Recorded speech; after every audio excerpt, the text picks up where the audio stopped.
Welcome back to the 9 News Business Buzz. I'm Ryan Fraser, 9 News business expert. Today, we're talking about the lifeblood of the West, Colorado River. A century-old deal, the 1922 Colorado River Compact, is arguably under some stress these days. It was written using river flows that no longer exist. Now, with major agreements expiring, the 7 states that share the river are at a bit of a stalemate. If they fail to reach a deal, the federal government could step in and impose some additional changes or cuts, a move that could reshape Colorado's economy from the Western Slope to the Front Range. Joining me is Greg Walcher, former executive director of Colorado's Department of Natural Resources and a former lead negotiator for the state, and currently the principal with Natural Resources Group. Greg, welcome on the show. Thanks, Ryan. Good to be here. It's great to have you. I'm really looking forward to hearing your insights and perspective, Greg, because you're one of those people here in Colorado who just knows a lot and has done a lot in this area. Greg, now the federal government has issued warnings and set firm deadlines saying that if states don't reach an agreement, Washington will. The upper basin states like Colorado, Utah, and Wyoming say they're already using less than their legal share. The lower basin, California, Arizona, Nevada, rely heavily on guaranteed deliveries. What is the core issue here, and what's at stake for Colorado? Well, first of all, everything is at stake for Colorado. When you touch water in Colorado, you touch everything, as Wayne Aspinall used to say. And it's true, half of the main stem of the Colorado River is diverted over the Continental Divide. It supplies most of the water for Denver and Fort Collins and Colorado Springs and most of the Front Range. So it isn't just a Western Slope issue. And what's at stake is that Colorado is entitled to a certain share of water under the old agreement, and California has been overusing its share for decades and decades. So now the federal government is threatening Colorado to ignore the Interstate Compact, to take over the river at the federal level, to make draconian cuts in the allotments of states, including Colorado, which the federal government has absolutely no legal authority to do. The compact is a deal among 7 states, ratified by Congress. It trumps statutes, it trumps everything except maybe an international treaty, one of which applies to this river as well.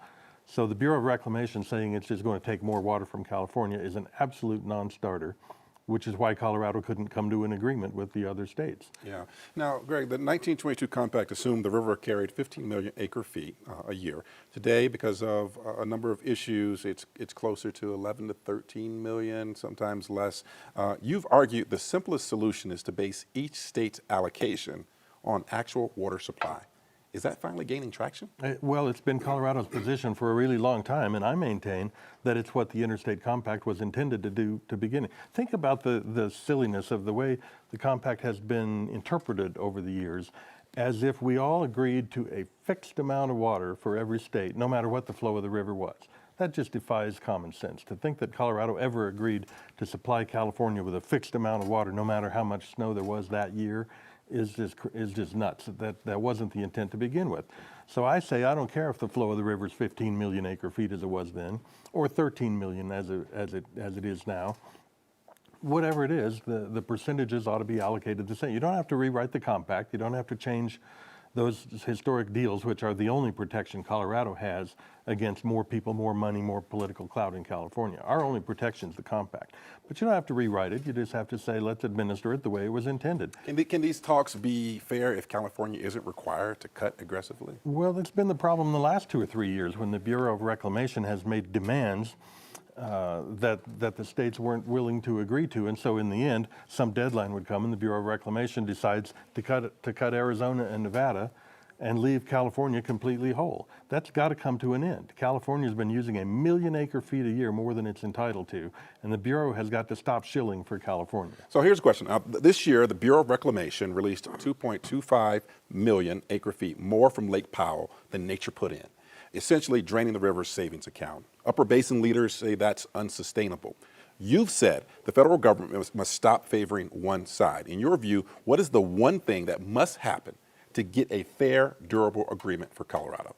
The Bureau of Reclamation and the federal agencies have to tell California that they will live within their entitlement.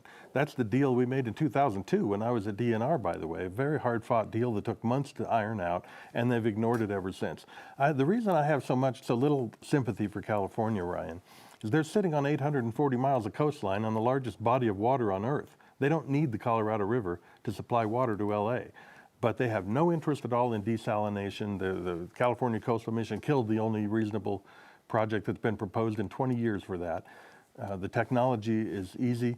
It's just cheaper, almost free, for them to keep taking more water from the Colorado River. So the government and all of the other states are going to have to say to them, enough's enough. Yeah, now if negotiations do fail and Washington imposes cuts, it could hit western Colorado agriculture first and slow front range development as well. And potentially, I would think, Greg, raise consumer water and energy costs. I mean, we're talking about western slope agriculture, peaches, wines, grapes, hay, specialty crops. I mean, agriculture is a $47 billion sector in Colorado.